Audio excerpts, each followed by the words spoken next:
তেলে বাড়িতে ভাজা যে কোনো একটা সবজি হতে পারে, ঢ্যাঁড়স ভাজা, ঠিক আছে, বা কখনো পটল ভাজা, বা কখনো দেখা যাচ্ছে যে আলু ভাজাই হলো, কিংবা মাছ ভাজা,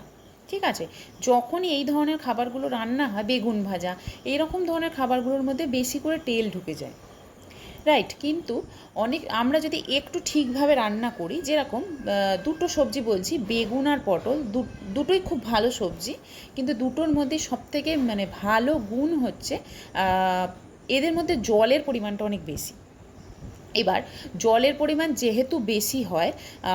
মানে পটল আর বেগুনের মধ্যে, তো সেই কারণে হ্যাঁ, তো কী হয়, ওটা এই দুটো আমরা জানি যে ওটা তেলেই ভাজতে হয়, মানে ডিপ ফ্রাইড ফুড হয়, বাট অ্যাকচুয়ালি ওটাকে আমরা একদম লো অয়েলে রান্না করতে পারি, 1 চামচ বা 2 চামচ তেল দিয়ে অনেকগুলো বেগুন ভাজতে পারি যদি আমি ঢাকা দিয়ে রান্না করি,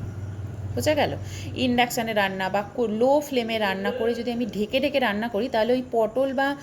বেগুন থেকে যে জলটা বেরোবে না, ওই জলটাই ওই সবজিটাকে সিদ্ধ করতে সাহায্য করে, ঠিক আছে। তো এইভাবে একদম পুরো ভেপারাইজড হয়, একদম ওইভাবেই কুক হয়, এবং ভেতরটা